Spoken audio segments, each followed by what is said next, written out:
Although we will begin shortly with our webinar covering National Lab Research Announcement 2022-3 in-space production applications, tissue engineering and biomanufacturing in just a few minutes.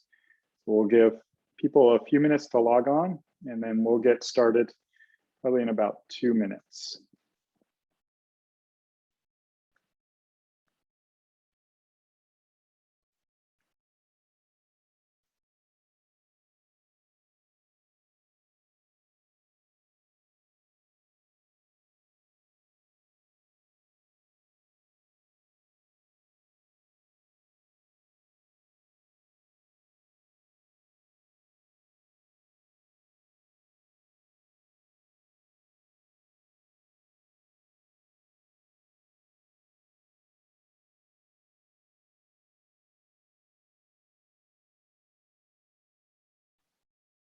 Thank you to those who are joining. We're just going to give everybody 1 more minute and then we'll get started with the informational webinar covering the ISS National Lab Research Announcement 2022-3.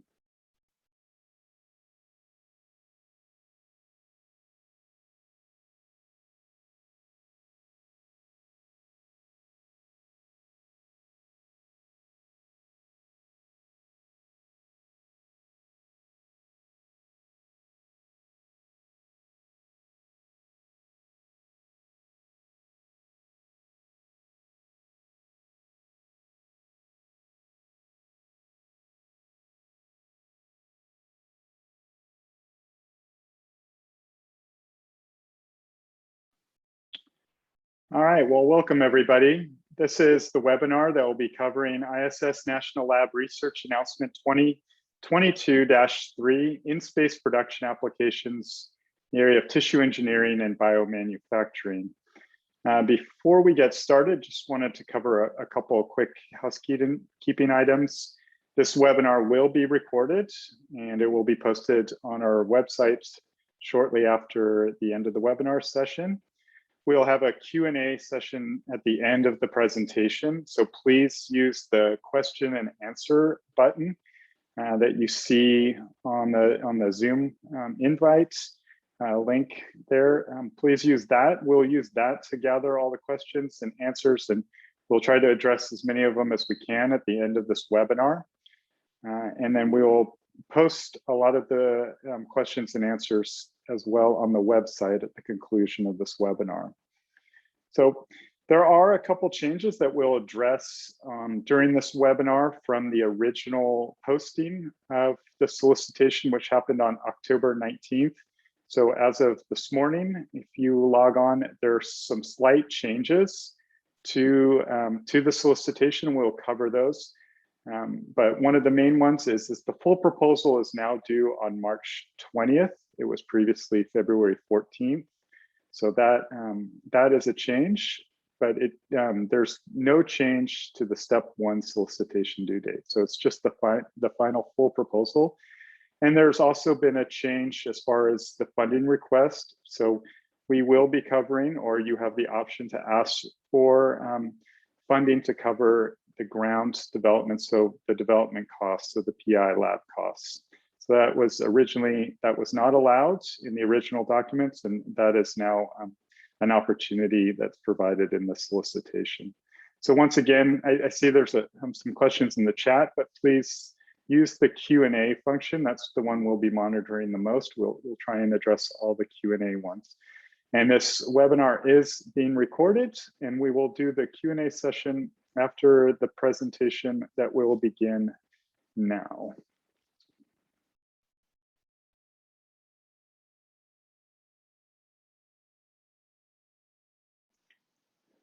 Hello, I'm Mark Giulianotti, and I'm a program director at the Center for the Advancement of Science in Space, or CASIS. It's my pleasure to be presenting this webinar covering a new ISS National Lab research announcement. As we get started with this presentation, I just wanted to remind everyone that this webinar is being recorded and will be published on our website. If you have any questions, please enter them in the questions dialog box. We'll have some time at the end of this webinar to address some of the questions. If we do not get to your question today, we will post a full list of questions and answers when we put the video on our website. So with that, let's get started. Once again, this is National Lab Research Announcement. This is number 2022-3. This NLRA is specifically in the areas of tissue engineering and biomanufacturing, and is a reissue of last year's solicitation, NLRA 2021-6. As I mentioned in my introduction, I work for CASIS. CASIS is responsible for managing the ISS National Lab on the ISS, and we do this in partnership with NASA. At the National Lab, we have access to 50% of the resources available to the US on the ISS. This includes astronaut time, facilities use, space in launch vehicles, as well as the return vehicles. We utilize this research to drive scientific breakthroughs, advance commercial space opportunities, and inspire the next generation. We do that with a focus on driving the benefits for those of us here on Earth. Where NASA has a focus on utilizing the ISS in part to test technologies that will reduce risks for space exploration, our focus for the National Lab is on returning tangible benefits to those of us here on Earth.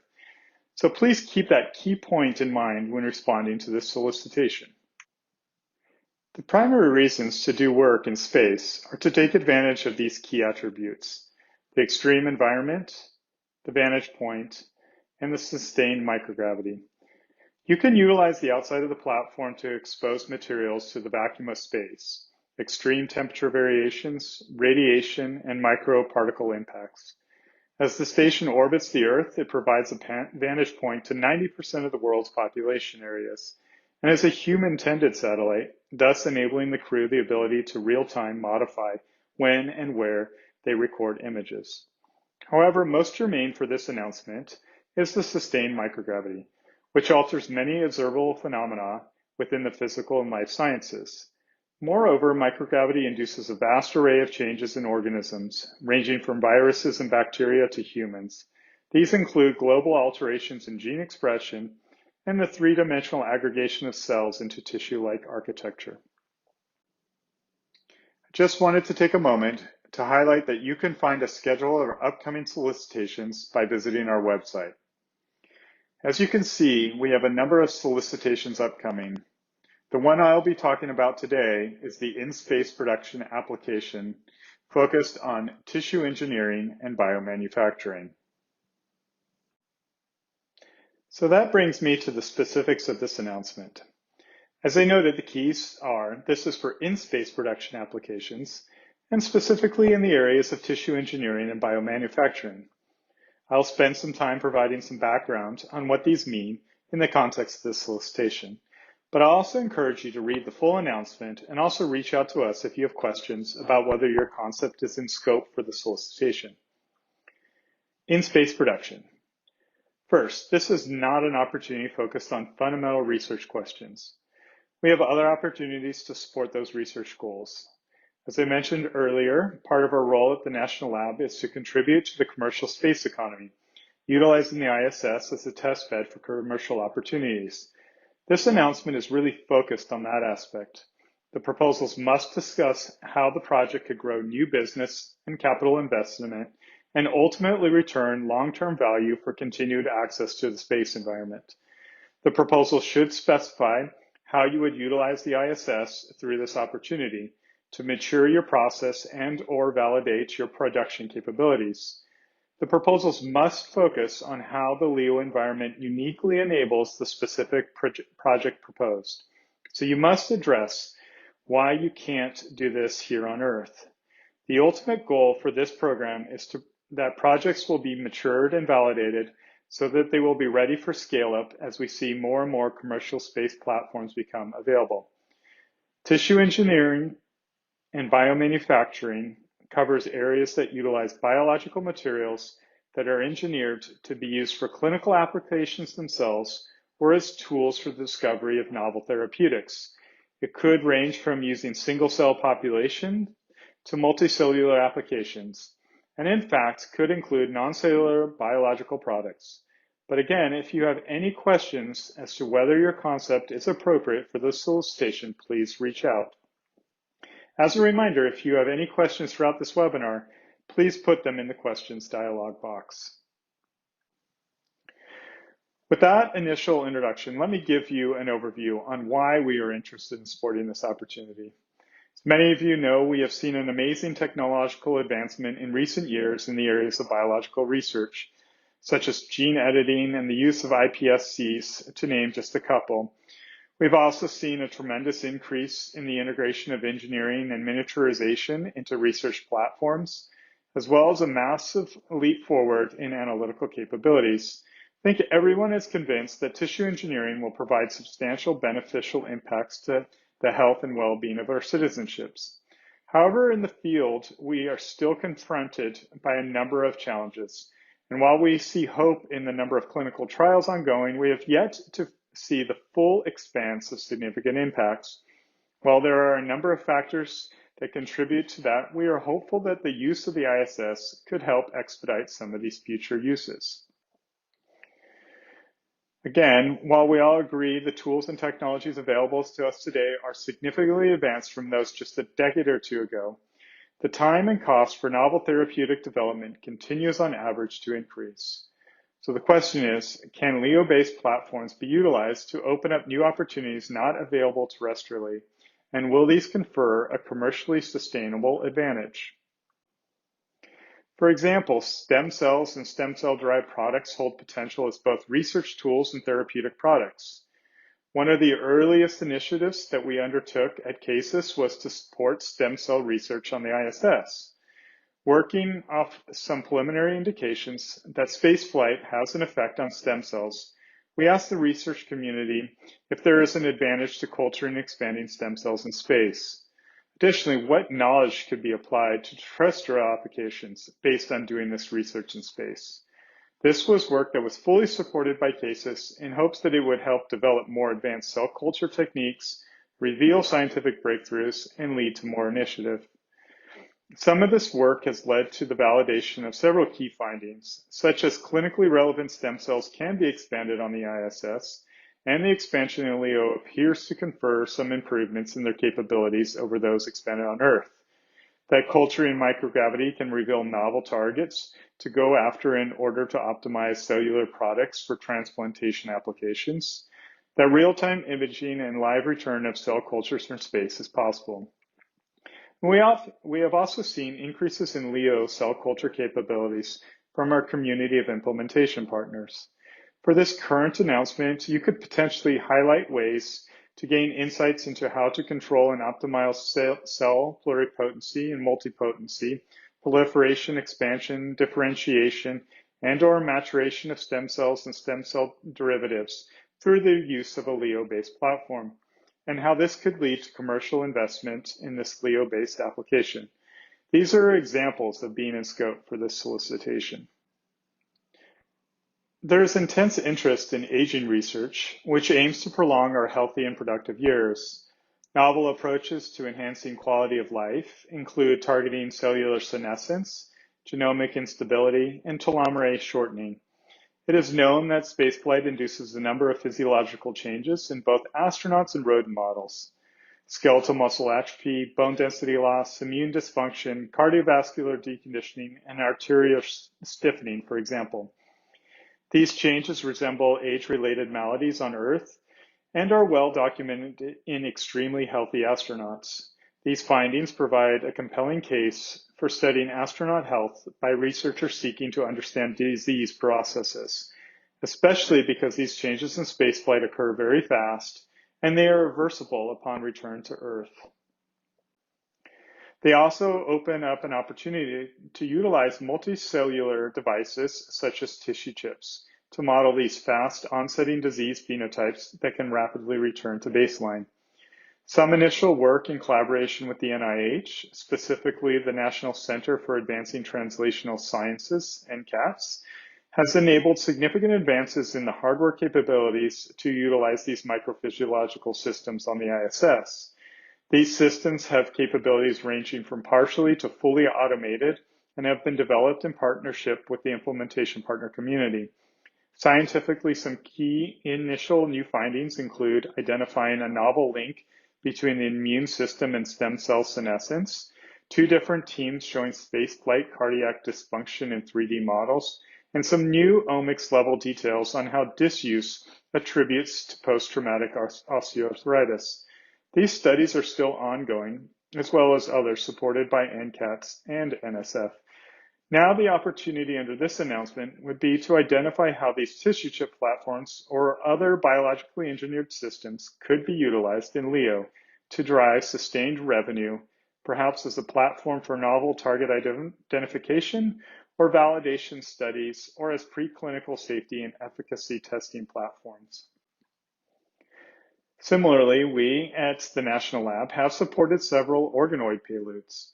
These self-organized 3D tissue cultures could be integrated into tissue chip platforms, or they could be independent of the engineered platforms and potentially enable higher throughput screening capabilities, or even brought down for use terrestrially after being cultured in LEO and distributed as a commercial product.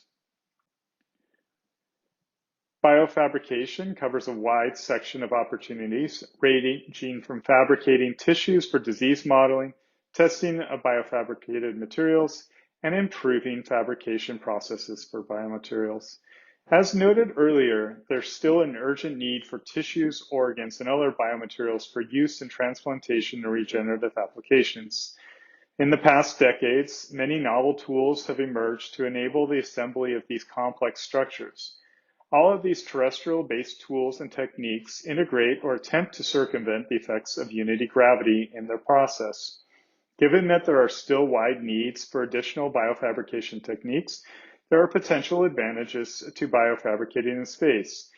These include the use of less viscous bioinks, ability to enhance cell-cell interaction, such as for organoid production, ability to control mechanotransduction effects due to gravity during the maturation curing process, and the ability to print simultaneously from any spatial orientation. There are currently commercially operated biofabrication systems on the ISS, including the TechShot biofabrication facility shown here. Again, proposals that look to build commercial opportunities in this area are within scope of this announcement. To repeat, this solicitation is really focused on the commercial opportunities within the tissue engineering and biomanufacturing fields. We will be looking to support projects that identify some of these key points. The direct link to the solicitation is here. And in a minute, I will go over some of the details regarding the application process, as well as the timeline and context. Those details can also be found at the website, as well as this recording and answers to frequently asked questions. In the solicitation documents, you will see that we have identified some priority areas also listed here. These are the same areas that I briefly covered earlier. We are open to other areas outside of these identified, but if you have any question regarding your specific concept, please feel free to reach out to us to discuss them. One area, such as novel drug formulations or development of polymorphs or other crystalline technologies, including those involving proteins, is likely going to be more appropriate for a future NLRA focused on advanced materials that will come out early in calendar year 2022. Again, though, if you have any questions, please reach out to us. Our research announcement opened on October 19th and follows a 2-step proposal process. Step 1 is the concept summary. The concept summary is a 2 to 3 page summary of your proposal.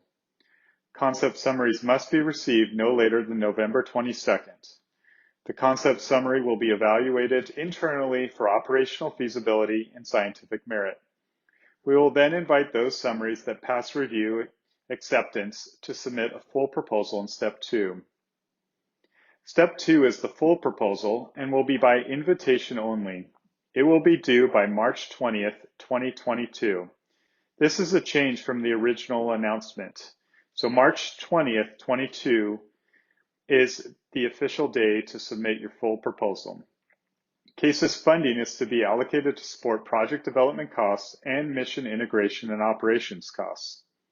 Funding is limited for the ISS National Lab in space production application solicitation.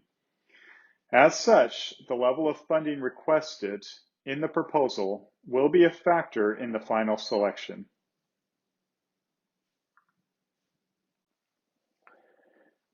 As noted, the first step is the concept summary, 2 to 3 pages in length. There is a template provided. Please use this template. You will see we are asking for some of the basics on what your hypothesis is, what metrics you'll utilize to measure success, why the ISS is necessary, and how your experiment will work operationally. As noted previously, if you have any questions on these items, please reach out to us. I'll serve as the lead contact for this, and you can use the email listed here for any specific questions related to the project concept. For the operational approach, I've noted throughout this webinar the implementation partner community who have developed hardware to support research in this area and have the expertise to implement your ISS experiment. On the solicitation, we provide a list of hardware available and implementation partners, but we can also help to introduce you to these companies. So please reach out to us at ops@issnationallab.org if you need help in identifying an implementation partner to work with. And finally, we have a compliance requirement on the template. We are requesting that the PI and co-PIs must be a US person and your institute or company be a US company. In the solicitation documents, you will find a rubric of how the proposals will be evaluated. This is the rubric we ask our external reviewers to utilize when evaluating proposals, so please review it and utilize it. At the high level, they will be evaluated based on operational feasibility, scientific merit, and benefit to life here on Earth, which includes the commercial benefit. Please reach out to our operations team with any questions about available hardware and working with the implementation partners. As I noted earlier, this is a reissue of an NLRA from last year. At this time, I would like to provide some feedback from last year's reviews. I'm going to highlight 2 sections from the solicitation where we've added some additional language to help guide the proposer. In section 2.3.3, we've added the following. The principal investigator is strongly encouraged to discuss any aspects of the experiment with your implementation partner that you deem significant beyond the standard description of your experiment. Consider the resources and support requirements for proper execution, the time required to operate the experiment, and the overall duration of the experiment in space in order to meet each of your defined science requirements. Provide details unique to your experimental design that someone unfamiliar with your science or your experimental design will need to know to be able to operate or troubleshoot it should you not be immediately available. Failure to adequately address the operations and utilization response elements in the solicitation may result in a non-selectable proposal. And in section 2.3.4, we've added the following. In addition to describing the market and the potential for your product, service, or product improvement, also identify the customer in general, or even better, specific customers. Describe how your product will get to your customers and how it will impact them. Describe why the customer needs the product or service and how they will use the product or service. Elaborate on any follow-on testings and product development plan beyond the initial study. Provide estimates on resource requirements and possible funding sources and strategies to conduct the follow-on testing and research product commercialization. If required resources or funding for follow-on endeavors have been committed, identify specific organizations committing them. If commercialization of the product is subject to regulatory approvals, provide the current state of the regulatory dialogue and expected time to gain such approvals. Finally, I want to encourage the proposers to follow the outline provided in the proposal instructions. In the proposal instructions, there is an outline of response elements, such as the one shown here. It's labeled A1, A2, etc., all the way through D6. Our reviewers are asked to score your proposal on each of these specific points. And on average, the proposals that utilized The outline and address the specific questions, and each point scored better overall. At a minimum, it made the job of the reviewers much easier. As far as funding, we anticipate providing approximately $750,000 in funding for this solicitation, with the expectation of making up to 2 awards. CASES funding is to be allocated to support project development costs, or the PI costs, and mission integration and operation costs, or those costs associated with the implementation partner. Funding is limited for this research announcement. As such, the level of funding requested will be a factor in the final selection. From a contractual standpoint, it is anticipated that CASES will execute a subcontract directly to the implementation partner. So the awarded PI's Institute will not need to do this. Once again, I would like to encourage you to contact us if you have any questions. I thank you for your time and wish you the best of luck in your submissions. We are really excited about this opportunity and the future of in-space production. And with that, we'll begin our question and answer period.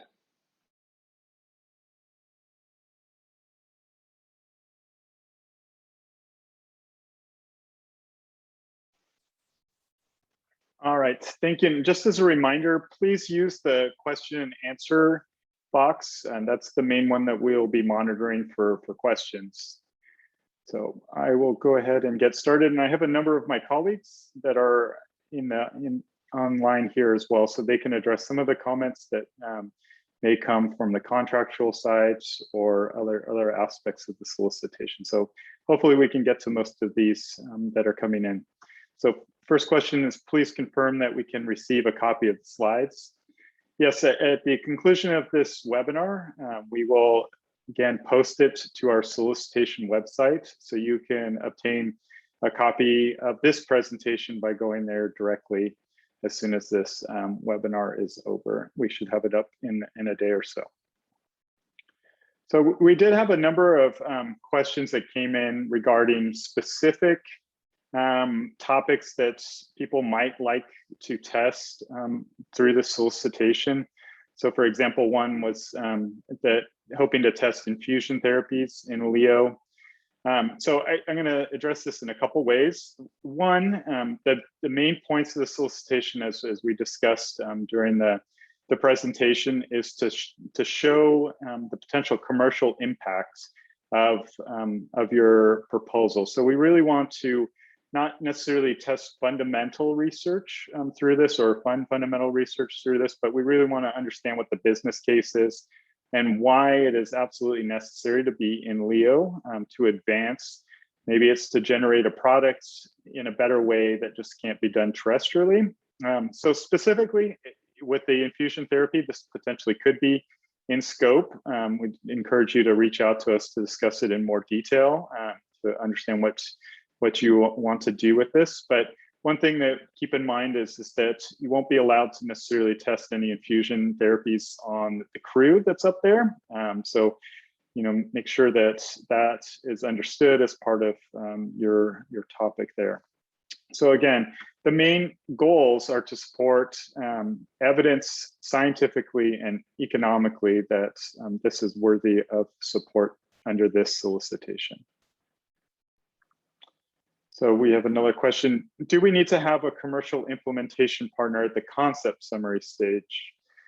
So there's 2 phases to this proposal submission process. So the first one is the 2 to 3 page, where you just talk about what your planned concept is. And then if that is in scope, we will invite you to submit a full proposal. And yes, we absolutely encourage you at the concept summary phase to have already begun interactions with your implementation partners. We find this is very useful for you as far as understanding what the current capabilities are, and you can begin partnering with them on your full proposal. So if you have any questions about how to contact implementation partners or what kinds of capabilities they have available, we can help facilitate those interactions. So please reach out to us and we can make those connections. Otherwise, there is a lot of information about the different implementation partners that you can find available on the solicitation website. So we had a couple of questions about the TRL required for this solicitation, and is there a certain TRL level that is necessary per se to be valid for the solicitation? And so there's not a specific TRL level that we are looking for, but we do want to understand what your TRL level is and how funding through the solicitation will advance it. So while there is no specifics on that on the cutoff, and we do consider projects that are early in the development phase, with those ones, we want to understand and see the clear path forward and understand the benefit that the research on station might impart on the development and the raising of your TR level, ultimately to the commercial applications. So please, if you have any additional questions on that, please reach out to us. And again, this is not to fund fundamental research. This is really to take it to the next step. So along the lines of the types of research you can do, there was a question about analyzing DNA in microgravity. And yes, there's lots of different methodologies and ways that you can do that, including on the ISS. So those capabilities exist. So both during your on-orbit experiment, as well as potentially bringing samples back post experiment. So if a PI has a current CASIS grant, are we eligible to apply for this NLRA? And the short answer is yes. This is open to everyone, whether or not you have existing funding through CASIS. I will make the point that we want to make sure that if you have current funding, that this application is obviously funding something different or additional from what you previously have an award for. So is cost sharing in kind required? So no, it's not required, but we do have a limited budget. And so proposed costs, if you're asking for some funding, we definitely do consider the ratio or the leverage of how much you're asking versus how much the total cost of your planned experiment is. So that is definitely a factor. So we definitely encourage the cost sharing. Again, the idea here is that we want to try and advance some of the commercial applications. So it's really a good thing to see that there are other people willing to invest in your proposal. So whether that's a commercial company, your university research center, whatever it may be, that does strengthen the proposal. So what is the duration of each award? So the projects, there's no strict duration of the award, but projects are awarded with the goal of getting the experiments flown and executed. So this generally takes about 2 years, and the funding is paid out over the duration of that work to get it done. And again, we're hoping that the proposals that we fund are ones that will ultimately lead to additional work and additional future advancement of the product or the offerings, services that come out of this. So again, the goal is to really develop things that lead to commercial, sustainable business utilizing the ISS.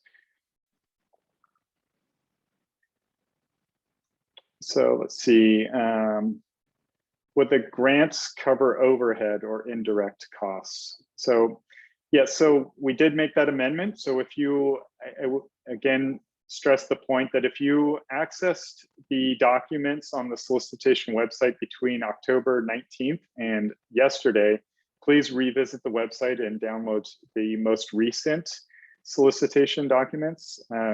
As we've been touching on in the Q&A and we covered in the webinar, we are now allowing for the proposer to capture costs to cover their costs. So in the original proposal guidelines, there was only funding that could be asked to cover the implementation partner costs. So now you can ask for funding for your work as well. So with that, we are able to cover your indirect costs, and we will recognize and apply all grant agreements, any approved federally recognized indirect cost rates that has been negotiated between the offerer and a US government agency. So if you do not have such a rate, we can apply a de minimis rate of 10% for those seeking the indirect costs. And obviously, you do not need to ask for the indirect costs. You can waive that or put that as an in-kind contribution. So is there an EPSCoR portion to the solicitation, and what is the funding allowed for on-Earth experiments, or is there any funding allowed? So the solicitation is designed, again, to pay for research to be accomplished on the ISS. So we do understand that, again, there may be some work that needs to be done terrestrially, but we'll work focused on efforts that are space-based. So again, we will cover some of the work, or you can ask for funding to cover some of your terrestrially based work. So this solicitation will not fund proposals that are only asking to do ground-based work. So you need to have an ISS component. But if you would like to ask for funding to cover some of your work leading up to going to station or post-flight analysis, you may apply for some of that funding as well. Let's repeat of that.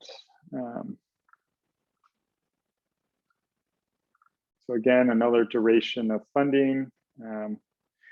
Okay, so what is the maximum amount that can be requested per year? So overall, we have a $750,000 budget allocation for the solicitation, and we're hoping to fund up to 2 projects.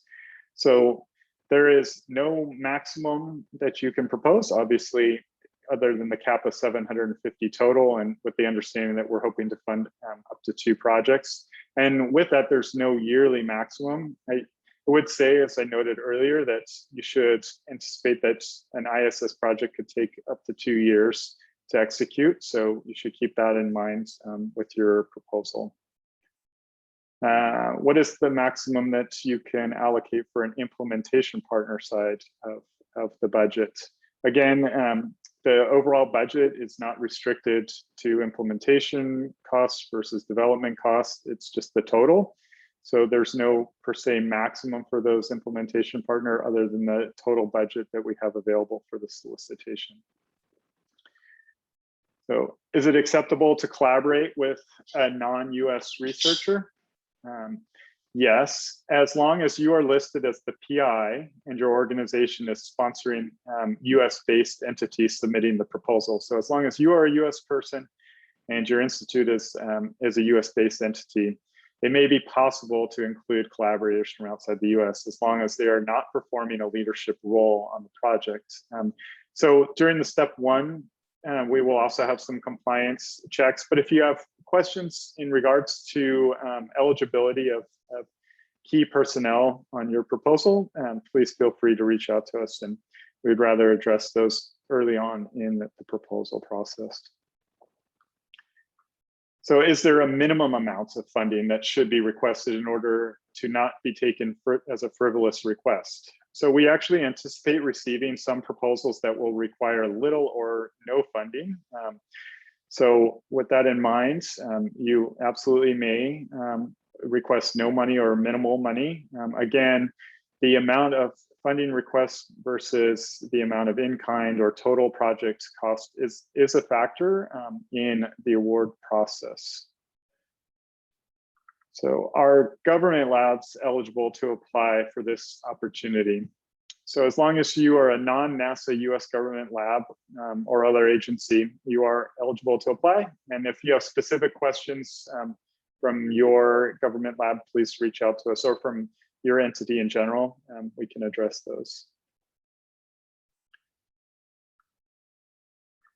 So there's a question, would you please provide a list of the implementation partner companies? So if you visit our solicitation website, you will find the complete list of implementation partners on that website. And if you have any questions navigating it or would like some additional information, please reach out to us and we can help facilitate those discussions. So if there are co-PIs that are international, working through commercial implementation partners, how might this work? So this can work, but the PI and the implementation partner must be US based. So we cannot pay international investigators as part of the solicitation. So again, if there's with a specific use case, please feel free to reach out to us and we can address it specifically. But in general, you need to remember that the PI or the co-PI, the key personnel, as well as both the PI side and the implementation partner side need to be US persons and US based. But you can have collaborators that are not. So let's see, are we required to be in compliance with US export requirements as determined by our export control process and also the NASA export control process? And what is the process for this? So yes, you will need to be in compliance. And we do have some documents that are part of the step 1 concept. So you'll see those and we will request a written approval from your institute or company detailing that. And again, if you have questions, please reach out to us. So do we have to indicate a specific schedule of ISS experiments in the full proposal? Yes, so there's a couple places within the proposal that this will come to bear. So definitely as part of the review process, we'll look to see operationally how feasible it is. So providing as much detail as to how you will actually conduct your experiment and what types of data you will get and when you anticipate being ready for launch and the duration of your on-orbit experiments. It will be part of that review process. So to as much detail as you can include to that will be very helpful in the review.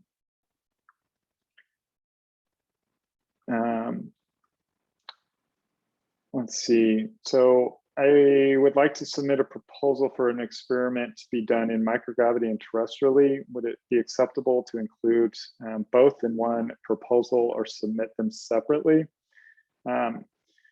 So, again, without knowing the exact details, this is most likely in scope. A lot of times we obviously you want to run a parallel terrestrial experiment.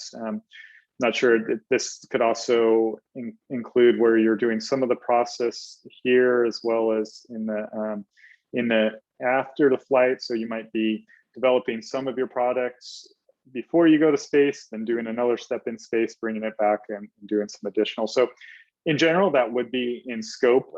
But the point is to utilize the ISS as part of the process or in total of the process. So as long as the terrestrial component of that experiment or your proposal augments that part of it, then that would most likely be in scope. But if you have specific questions, please reach out to us.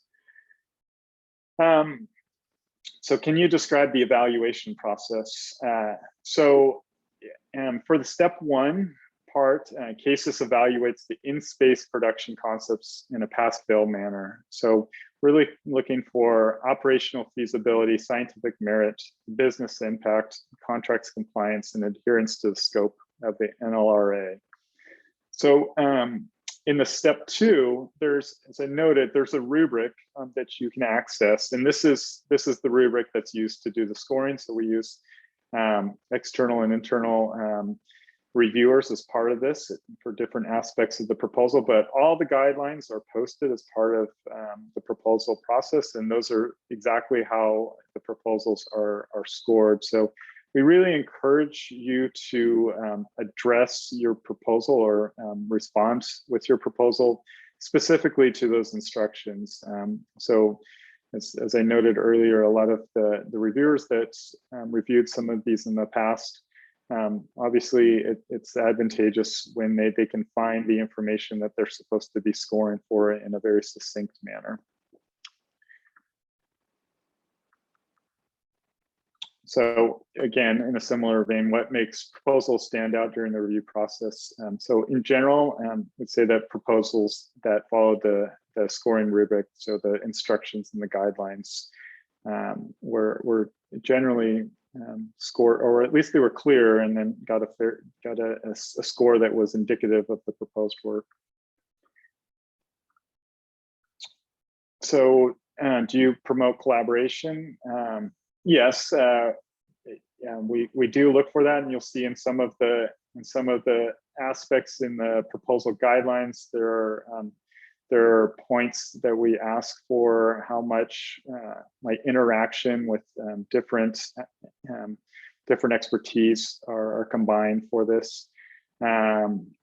So, and then would you please provide the name of companies interested? So we require that a NASA approved contractor helps set up the experiment to be run. So you can find a list of these approved vendors on our website again. So in the solicitation announcement, we provide all of these companies that can work with you on this. So as far as collaborating with an implementation partner, that's going to be a must as part of this solicitation. So let's see.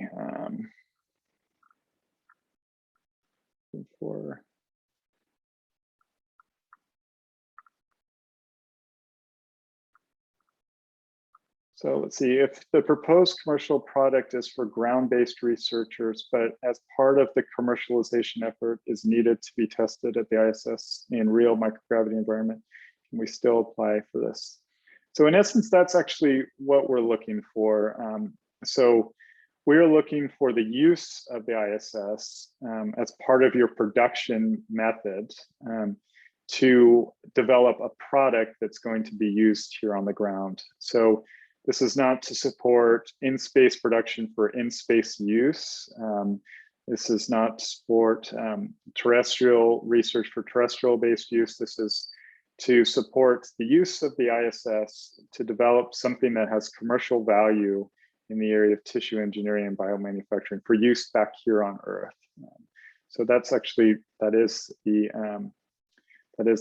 specifics. So would you please provide size, volume, and space constraints? So again, this is a key aspect of why we will encourage you to reach out to the implementation partner as early as possible. There are definitely size volume constraints. It's not necessarily a one-step answer to that question. So we really encourage you to reach out to those implementation partners to start to understand what those potentials are for your type of experiment, how they would address it, what their size and volume space constraints are. Again, if you need help reaching out to that community, please contact us, and we would be happy to help facilitate those discussions. So I think, as far as I can tell, I think that might be the last of the Q&A. I'll just say that we are going to put together all of the Q&A that we got from today. We'll put it in a Word form and also post it onto the webinar or to the solicitation website next to the webinar recording. So you can not only listen to this again, but you also be able to find a lot of the frequently asked questions that we've had during this specific webinar, as well as in future ones. And so, if you have specific questions about types of hardware that's available, again, please reach out to us. And also, I know that we're getting some questions about specific research topics, including the use of layer by layer fabrication methods. But yes, in general, a lot of these that are coming in are capable and are potentially in scope. Again, the real point here is that this is not fundamental research.